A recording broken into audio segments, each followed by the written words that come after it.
craziest bastards I've ever met in my life. I love everyone. Crazy bastards, back here for Sons of Wrestling. We get a killer goddamn Raw. We got Triple H going one-on-one with Dolph Ziggler. This was cool. First time in like 3 years they said that Triple H is actually wrestling on Raw. You got The Undertaker and Shane McMahon with Vince face off there, and that was pretty goddamn awesome. It just really decent Raw. And Dean Ambrose, Brock Lesnar, yeah, that's gonna be awesome. Mick Foley was there. This is WrestleMania season, 2 weeks away. Well, almost 3, but only one more Raw after this. Holy shit, storylines are happening. Roman Reigns came back. Pittsburgh crowd pretty much shit on him, but he bloodied up Triple H, so that was pretty cool.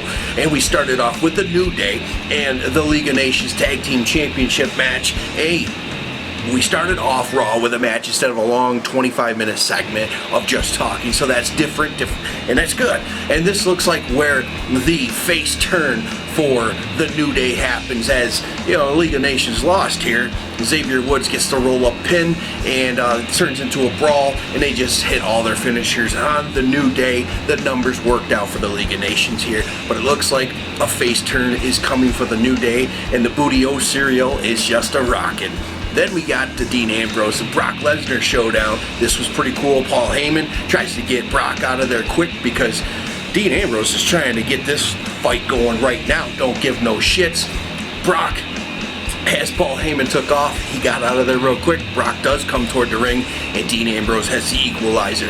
The crowbar in his jacket, ready to fight. Brock just circles him, swarms him like a shark. Looks like he was going to jump into the ring, while he did try to, and the swing of that crowbar happened, and Brock got out of there. Heyman, he was like, let's just go. That fight will happen at WrestleMania. It's going to be badass. And like I said, Mick Foley showed up, and he gave him a present because he's Santa Claus, right? And that present is the baseball bat wrapped in barbed wire. He's going to need it for this killer street fight. The crowbar is just not enough. So this is awesome. Look forward to it. Then we got Ryback versus Sin Cara. Sin Cara's ring gear was killer. What do you guys think? Comment below.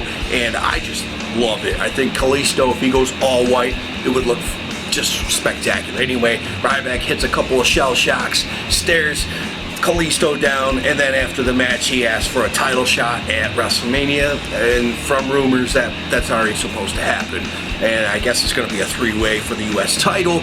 We'll see what happens. Stephanie and Triple H, they come out and they talk about the authorities always right, they always win, this and that, and everybody bitches about their job and this, yeah, everybody's daily struggles, right? And this turns into Dolph Ziggler interrupting their speech of bullshit. He says he won't quit, this and that. Steph slaps the shit out of him, and Triple H plays devil's advocate here there for a moment. Ziggler ain't feeling it, hell no, but he does get a match against Triple H tonight, so that's pretty cool. Kevin Owens comes down for commentary for Sami Zayn versus Miz, and well, the weird thing here is Kevin Owens goes after Sami Zayn. Miz prevents that and then ends up eating a haluva kick, but so we'll see what happens. Hopefully Miz does not get interjected into this Intercontinental Championship match at WrestleMania. Better be just Sami Zayn and Kevin Owens. What do you guys think? Comment below. Kevin Owens, Sami Zayn. This feud has been going forever and ever, way before WWE. Can keep going forever because it's fun and it's good and it's awesome. So that's my opinion there. Then we got Brie Bella and Alicia Fox versus Naomi and Tamina. Holy shit, we've seen this a million times. Lana comes out, sits on the table, and this was enough of a distraction when she got up out of the ring. Brie loses. Anyway, who cares, really? Usos versus Social Outcasts. And finally, Bo Dallas is in the ring. It's been a long time. I wonder if he was suffering an injury or some shit. I don't know. The Dudleys come out on commentary. That was cool. Usos clean up. They clean house. Usos splash, staring down the Dudleys. It looks like where your next feud is. The Dudleys and the Usos, and that's fine with me. Pretty cool. And then the Mick Foley backstage segment with Dean Ambrose. Awesome shit. And then we have the match with Dolph Ziggler and Triple H. Dolph Ziggler kills it kicks ass. Triple H was doing all right here. Dolph Ziggler was very, very impressive here, but then it takes two to tango, so Triple H was actually doing a good job as well. And looks like he's just going to. There were so many close calls here where Ziggler almost got the pin a lot. And then eventually it turns into a pedigree out of nowhere, just like on Dean Ambrose, when Ziggler came to run back into the ring to break the count of 10, and yeah, that was that.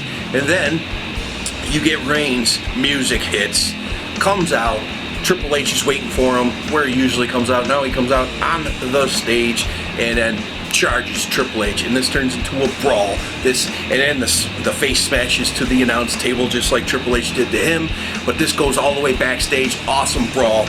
Reigns bloodies up Triple H, then smashes a TV over his back.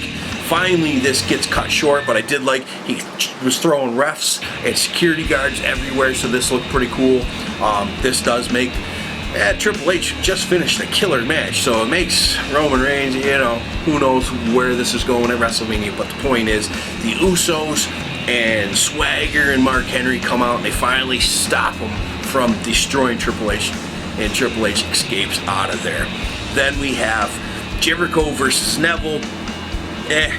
Looked like Neville legit got hurt here, and Jericho pushes the ref, and he's still playing the crybaby shit. So he gets DQ'd, playing the crybaby shit about you chant for AJ Styles. AJ comes out, nails him with now called the phenomenal forearm. That's perfectly fitting. It's a killer move. It looks awesome. So that's it. That's the name of the finisher. New finisher, second finisher, whatever you want to call it.